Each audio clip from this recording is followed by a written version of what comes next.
কোনো নদী ভাঙন, কোনো করোনা, কোনো দান খয়রাত জাকাত মানুষের কোনো উপকারে আসতে কোনোদিন আপনারা দেখেছেন? আপনারা জামাতের কোনো নেতারে কোনোদিন দেখেছেন? 17 বছর পরে একটা সুযোগ এসেছে সামনে, মানুষের গণতান্ত্রিক অধিকার ফিরিয়ে দেওয়ার, মানুষের ভোটাধিকার ফিরিয়ে দেওয়ার এবং একটা ভোট প্রদান করার। আপনারা আবেগ নয় বিবেক দিয়ে ভোট দেবেন। আজকে আমি এখানকার জামাত ইসলামীকে জিজ্ঞেস করতে চাই, আমরা রাজনীতি করেছি, এখানকার যারা আছে সবাই রাজনীতি করে।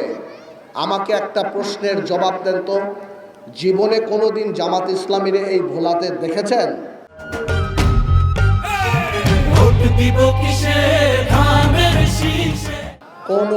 কোনো নদী ভাঙন, কোনো করোনা, কোনো দান খয়রাত জাকাত মানুষের কোনো উপকারে আসতে কোনোদিন আপনারা দেখেছেন?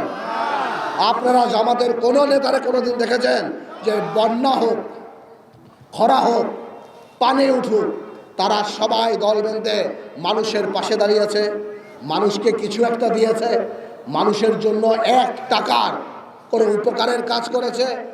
সারা জীবন দেখলাম না, কোনো মামলায় দেখলাম না, কোথাও কিছু দেখলাম না। এখন ইলেকশন আসছে, পোলাপানে বিস্কিট খায় আপনি ভোট চান? এই বিস্কিট খাওয়াবে, এই চকলেট খাওয়াবে, কিন্তু গলায় বাইজা গেলে পানি খাওয়াবে না। আজকে ভোলা একটা দ্বীপ, ভোলা একটা মানুষ অসুস্থ হলে আমরা বাইরে নিতে পারি না। আমাদের ভোলা বরিশাল সেতু এখন প্রাণের দাবি হয়ে দাঁড়িয়েছে।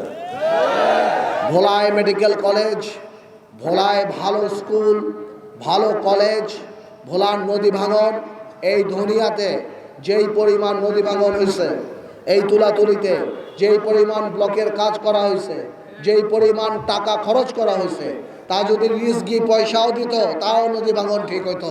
কিন্তু চোরদের জন্য, শুধুমাত্র দুর্নীতিবাজদের জন্য এই কাজ এখনো ঠিক করে হয় নাই।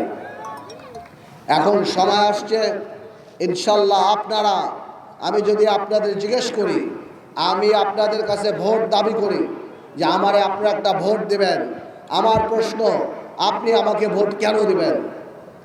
আমি এই জন্য ভোট অধিকার নিয়ে চাই, কারণ ইনশাল্লাহ আপনাদের দাবি দাবা আমি যেভাবে সংসদে ভোলাকে প্রতিনিধিত্ব করতে পারবো, আমার বিশ্বাস এই অন্তর দিয়ে এরকম প্রতিনিধিত্ব আর কেউ করতে পারবে না ইনশাল্লাহ।